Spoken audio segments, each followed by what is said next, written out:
Chapter 6.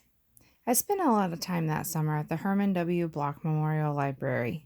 The Herman W. Block Memorial Library sounds like it would be a big fancy place, but it's not. It's just a little old house full of books, and Miss Franny Block is in charge of them all. She is a very small, very old woman with short gray hair, and she was the first friend I made in Naomi. It all started with Winn Dixie not liking it when I went into the library because he couldn't go inside too. But I showed him how he could stand up on his hind legs and look into the window and see me there, selecting my books, and he was okay as long as he could see me. But the thing was, the first time Miss Franny Block saw Winn Dixie standing up on his hind legs like that, looking in the window, she didn't think he was a dog. She thought he was a bear. This is what happened. I was picking out my books and kind of humming to myself, and all of a sudden there was this loud and scary scream. I went running up to the front of the library, and there was Miss Franny Block sitting on her floor behind her desk. "Miss Franny," I said, "are you all right?" "A bear," she said. "A bear?" I asked. "He has come back," she said. "He has? Where is he?" "Out there," she said, and raised a finger and pointed at Winn Dixie standing up on his hind legs looking in the window for me. "Miss Franny Block," I said, "that's not a bear. That's a dog. That's my dog, Winn Dixie." "Are you positive?" she asked. "Yes, ma'am," I told her. "I'm positive. He's my dog. I would know him anywhere." Miss Franny sat there trembling and shaking. "Come on," I said. "Let me help you up. It's okay." I stuck out my hand, and Miss Franny took a hold of it, and I pulled her up off the floor. She didn't weigh hardly anything at all, and once she was standing on her feet, she started acting all embarrassed, saying how I must think she was a silly old lady mistaking a dog for a bear, but that she had a bad experience with a bear coming in the Herman W. Block Memorial Library a long time ago, and she had never quite gotten over it. "When did that happen?" I asked her. "Well," said Miss Franny, "it is a very long story." "That's okay," I told her. "I am like my mama in that I like to be told stories. But before you start telling it, can Winn Dixie come in and listen too? He gets lonely without me." "Well, I don't know," said Miss Franny. "Dogs are not allowed in the Herman W. Block Memorial Library." "He'll be good," I told her. "He's a dog who goes to church." And before she could say yes or no, I went outside and got Winn Dixie, and he came in and lay down with a humph and a sigh right at Miss Franny's feet.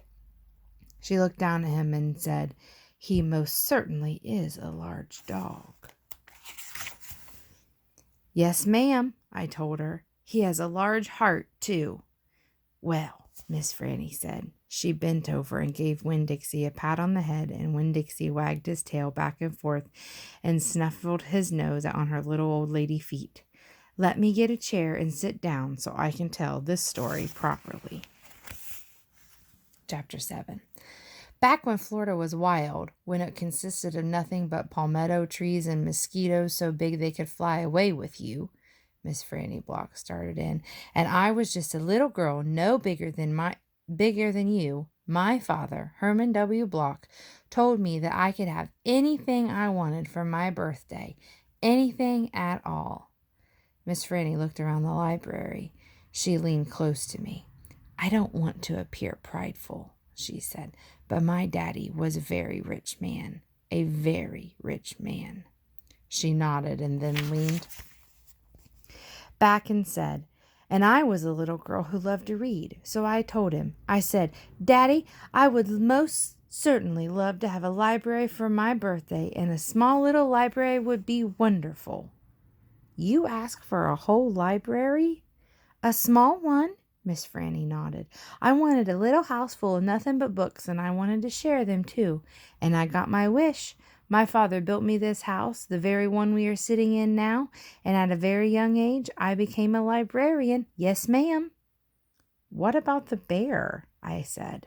"Did I mention that Florida was wild in those days?" Miss Franny Block said. "Uh-huh, you did." It was wild. There were wild men and wild women and wild animals, like bears. Yes, ma'am, that's right. Now, I have to tell you, I was a little Miss Know-it-all. I was a Miss Smarty Pants with my library full of books. Oh, yes, ma'am. I thought I knew the answers to everything.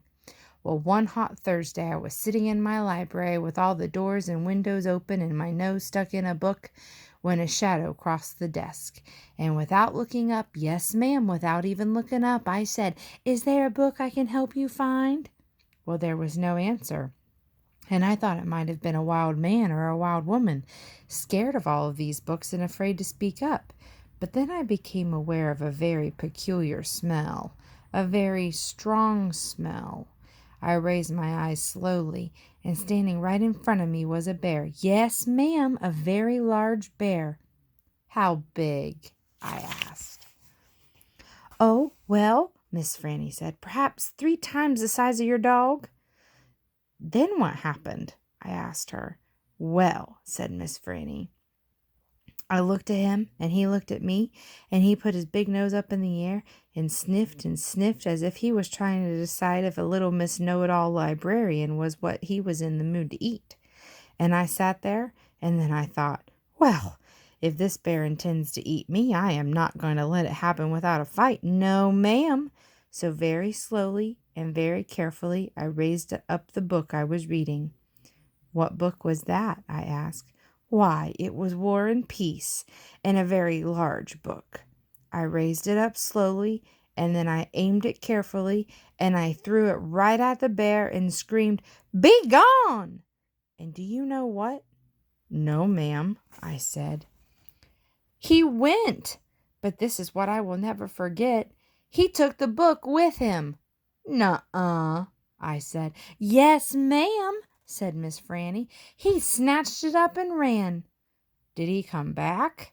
I asked. No, I never saw him again. Well, the men in town used to tease me about it. They used to say, Miss Franny, we saw that bear of yours out in the woods today. He was reading that book, and he said it sure was good, and would it be all right if he kept it just for another week? Yes, ma'am, they did tease me about it, she sighed. I imagine I'm the only one left from those days. I imagine I'm the only one that even recalls that bear.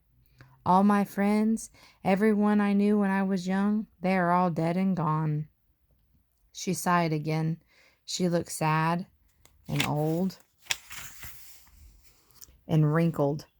It was the same way I felt sometimes, being friendless in a new town, not having a mama to comfort me. I sighed too. Winn Dixie raised his head off his paws and looked back and forth between me and Miss Franny. He sat up then and showed Miss Franny his teeth. Well, now look at that, she said. That dog is smiling at me. It's a talent of his, I told her. It is a fine talent, Miss Franny said. A very fine talent. And she smiled back at Winn Dixie. We could be friends, I said to Miss Franny. I mean, you and me and Winn Dixie, we could all be friends. Miss Franny smiled even bigger.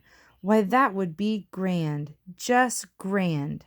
And right that minute, right when the 3 of us had decided to be friends, who should come marching into the Herman W. Memorial Library but old pinch-faced Amanda Wilkinson.